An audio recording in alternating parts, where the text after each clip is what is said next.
Order up! What is up? Taryn Williams from the Oreo Podcast, and I wanted to do kind of a special episode of the Oreo Podcast.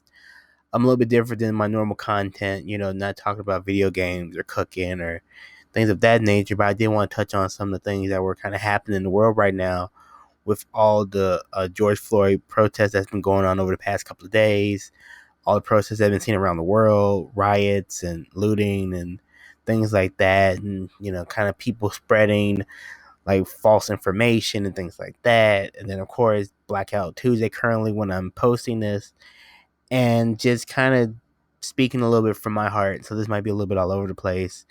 So bear with me. Bear with me for this time. Hopefully, I don't talk too long. I just wanted to touch on some things. And one of the things I wanted to say, just first and foremost, I am so proud of everybody that went out and protested, everybody that let their voice be heard with signs and linking together and being there and being an impact. And just not seeing it, in my home, seeing it in Chicago, but seeing it all across the country, all across the world, like New Zealand, Amsterdam, London, just so many places were just massive. Like droves of people went out to protest not just the death of George Floyd and what happened there, and just not just that, but just to protest racism and all the injustices, the systematic injustices that we've seen as people, as humanity. Because racism isn't just a black thing. It's not just an American thing. It is a thing that we need to stop as mankind and as the human race. Like, we need to come together and do this. It's not black and white or gray. Racism is racism, and it shouldn't exist. And just seeing so many people come out to support that cause as a whole, which is great to see. And you can't help but see like the support and the love and just seeing all of those things. And then, of course, if you're here in Chicago, you saw like the looting of all the different stores in the downtown area, in the market district. And something that was going to happen. Like, people were fed up. People were going to express their concerns. People were going to express themselves in a very different way because we've tried being silent. Colin Kaepernick, a lot of people are saying that Colin Kaepernick now deserves a big apology because what he was trying to do was very quiet. It was very silent. It was just a silent protest, nothing serious. But so many people were just like, it was just him doing this, saying, "Hey, I want to bring attention to this for some of the killings that were happening of African American men and women during that time." And he's like, "You know what? I'm going to do something. Just use my platform and just kind of voice it a little bit." And people were just jumping all over him left and right, saying he disrespecting the flag, he disrespecting the flag. And I was thinking, and I just realized this today, actually, as I was kind of pondering, because he kneeled. He didn't do anything else. He could have raised his middle finger to the flag. He could have flipped off the flag. He could have thrown the flag on the ground. He could have stumped on it. And all those things are actually disrespecting the flag. Like the flag touching the ground, getting soiled and things like that. Those are big disgraces, not just in America, but in a lot of other countries as well. Your flag should never touch the ground. He didn't do anything like that. He just kneeled. And I was thinking, and something that kept hitting, like that term, the action of him kneeling, just always resonated with me. I was like, why kneel? Like, why kneel? He could have done anything else. Why kneel? Like, why would you kneel? Of all the things you can do, why kneel? And it hit me, and I realized it because in football games, when a player gets seriously injured, and they stop the game, they have stoppage, they try to check on him and everything. What do the players do? The away team and the home team, regardless if that player's on your team, you get down on one knee and you pray. You get down on one knee, you hope for the best. You get down on one knee and you're empathetic to the player about what just happened. Colin Kaepernick was on one knee, showing his empathy for what was going on in America. He was showing his empathy, his empathy towards these African American men and women that have been going through police brutality and all the injustices that's happened to African American men and women in the country. So he kneeled to sympathize with them, and it just hit me like that's why he kneeled. That's why, because I always wondered why did he do that. And so fast forward to now, and you just like, but now all the riots and the looting and things like that. What Cap did was very simple. It was very short.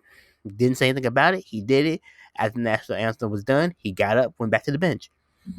But now everyone's just like all over the place, and you see people just focusing on the looting and the rioting, but not focus on what caused it. This lead up, where it was on the end of all the protests were happening on the anniversary of the burning of Black Wall Street. Which, if you never, If you never looked it up, look up that piece of history because it's real. And if you watch HBO's Watchmen, the very first episode, they cover it a little bit. Was like I heard of it, but that seeing it in the show made me go, okay, I gotta look this up. And there was articles circling about, but look that up where there was African American community that was thriving, African American theaters and banks and restaurants and this and that, and they were thriving and they were doing well, they were doing fine. Then all of a sudden, an incident happened. One side said something about the other side, which may or may not have happened. Instead of them just kind of confronting the person that had the altercation, they said, we're going to burn down their neighborhood. Like, what? Like, come on. Like, how is that right? And now you fast forward to now where police brutality has been happening just constantly, just for no reason. Like, people were being pepper sprayed during the riots. Little kids were being pepper sprayed for just no reason. Just like, why are you using so much force for a protest? You know what I'm saying? Like, they didn't have like lynches and fire, and torches and shit like that. The people didn't have that. The people are just out there protesting with signs. But we're gonna have riot shields, riot helmets, riot gear. That's insane. Like, that's completely insane. And it's unnecessary and it's not right. And then President Trump kind of sort of talked about it, but not really talked about it. And he's kind of been here and there about it. And it's like, whatever, forget him. This is about the people. And I'm very proud of the people. Like, the looting and stuff in Chicago went very extreme. Like, it went from 0 to 60 real quick. Like, some places I'm like, okay, whatever, I don't care that much about. But yeah, but a lot of people were saying it was very unorganized. They kind of just hit whatever they want. Everybody was trying to get a lick. Everybody was trying to, get this, get shoes, get J's, get this, da da da da. And then they're trying to sell it. And I'm like, come on, y'all. Like, I thought we were getting together to protest something that affected that affects every single one of us just because of the color of our skin. For no other reason. And one of the things that, and I've been thinking about this because it's something that I actually was thinking about a lot, and this is actually in college.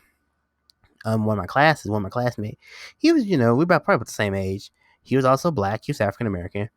I remember, he was talking to like some of his guys in class, and it's like, yeah, I don't feel like a black, I don't feel like a black person. I feel like a white person in a black person body. Like, I feel like a white kid. And that always sat with me, like, you feel like a white kid? And just, I remember that so vividly, him saying that. And he's like, yeah, I don't feel black. And I'm just thinking, but I'm like, dude, in my mind, I'm just like, dude, you're black. Like, you can feel as white as you want. You can listen to whatever music you think, do whatever activities you think that don't make you black or where you don't maybe resonate as black. But if the cops pull you over and your skin color is dark enough, they're gonna come holler at you. Like, plain and simple. And what are you gonna say now? You can't be like, oh no, I think I'm white. No, it doesn't work like that. That's not how it works. And that's not how racism works. You know what I'm saying? You can say whatever you want, but if you don't look like them, nah, you don't get that. And it's just been seeing like the outpour, like the outcries of different wrestlers showing their support, different companies, different, like, just, it's been so dope. There have been some companies that have been a little shady. Like, WWE kind of set a post like, hey, we stand with our African American, employees and the talent and the refs and everybody in the WWE family is African American. But everyone knows and their mother knows Vince McMahon kicks it with Donald Trump, and then there's Hulk Hogan, that whole thing. So that was kind of like, and then the NFL actually released a statement that was saying, oh, we're so sorry about what's happening. Like, we stand with all the protesters, and what happened to George Floyd was an injustice, and we're going to do whatever we can. And we're like, that's cool, NFL, but y'all literally blackballed Cap and Eric Reed, for protesting, for doing a silent protest, but now y'all making a whole public statement about it. Like, come on, y'all. Like, because it looks good for business, quote unquote. I'm like, come on, y'all. Like, Ben and Jerry's, I was happy to see, because Ben and Jerry's always kind of been down for the cause. They actually released a statement. I kind of glimpsed over it. Reebok made a statement, which was pretty dope. PlayStation did one, but Xbox actually did one agreeing with PlayStation, which is kind of cool, because PlayStation did one. Xbox retweeted it and put hearts and, like, we're in this together. So yeah, it's been kind of this, but I think you can't ignore it. But the thing is, it's hot right now. It's a hot topic. It's a hot button. It's trending. It's everywhere. It's all over Twitter. It's all over the news. It's trending. But in a month's time, when we get to July, what is maybe not, maybe it's not like front page news, it has to stay front page news. Like, this has to keep going. We can't just stop. It's hot right now. Everybody's hot. Everybody's talking about it. Congress is trying to figure things out. The police station are on blast. Like, now they're kind of, on eggshells, because Atlanta's not playing. Because there was two college students that were on their way. They were on their way home, I think. And they just got assaulted by 6 police, like, officers during their curfew in Atlanta. They got tased and pepper sprayed and dragged out the car. And I'm like, what is that? Like, that's not necessary. They're in a car. Clearly, they probably didn't know about the curfew, or maybe they just got into town and, while it was happening, just kind of passing through, and they just hit it and they didn't know about it. I don't think. I didn't read their statements, but just in the video itself, it just looked like, what's happening? Like, what are you doing? Like, why aren't you talking to us? And they try to, like, get the guy on, like, driving with, like, a suspended license and blah blah blah, and they just trying to connect unnecessary dots. It was like, no, y'all are in the wrong first. Like, if the police officers went to him like, hey, there's a curfew right now, you need to go home, and they could be like, oh, actually, we're just passing through, we're college students, we're headed back, we're just passing through right now. And that's how you get through that situation. Like, not, cocking a gun, loading it up, getting the tear gas ready, getting rubber bullet. Like, what are y'all doing? Like, a lot of that's so unnecessary. But I am very, proud of just all the people that went out, all the people that are speaking out, white, black, Hispanic, like, just everyone's kind of coming together and just trying to band together. But the thing is, we have to be banded a month from now, 2 months from now. This is June, so from the rest of 2020 and beyond, we need to be just as banded. We just need to be together, because we can do this. We can weed this shit out, and we can slowly cut off this stuff. But we gotta hit the shit at the roots. Like, we can't hit this shit. Like, we can't cut off the leaves of racism. That shit will grow back. You know what I'm saying? Like, we gotta hit the roots. Like, we gotta hit the roots. We need to exterminate that shit. We need to make sure that shit doesn't grow. Like, I feel like sometimes we just hit the leaves of it, of this tree, and that's not gonna do shit. That shit will come back, every season. Leaves grow in the summer and the spring, they fall in the fall, in the winter they're gone, they come back. Same shit. So we just gotta keep at it. We just gotta hit the roots, man. We just gotta do this. And it's very sad to see. Like, it's very tough, like, looking at the news and seeing it, because some of it is just so unnecessary, so sad. And I have a lot of friends that are out protesting and doing their thing and trying to voice their opinions. People on Facebook that are just kind of voicing, their opinions, and trying to spread. I've been trying to spread as much, like, information and inspiring at the same time. But you got people that are just on Facebook. Some people are trying to sell off the shit that they stole now. Some people are just, like, saying shit for likes and clout so they get shares. And, like, look, I got 1,000 shares. Shut the fuck up. This isn't the time for that. Like, it's not. Like, we have to come together, and we have to stay together. That's the goal, Like, we have to form Voltron and take on all. Like, we need to link this completely, and we need to become form something unstoppable. Yes, I just made a Voltron reference, because this is still my podcast. I'm still going to say what I want. But we need to come together, and we need to stay together. We can't just let, all these deaths go in vain now. Like, if we're this upset, if the world is upset, it's not just like, oh, the black community in New York or the black community in, Ohio. This is the whole country. All 50 states had protests for George Floyd. All of them. And you had everywhere else around the world. No, we need to use this momentum, and we need to attack. So go out and vote whenever you can, wherever your primaries are. I know a couple of states had primaries, June 1st. Just go out and do your thing. If you gotta wait till November, do your thing there. But I don't know. I don't want to vote for no. Vote. Go vote.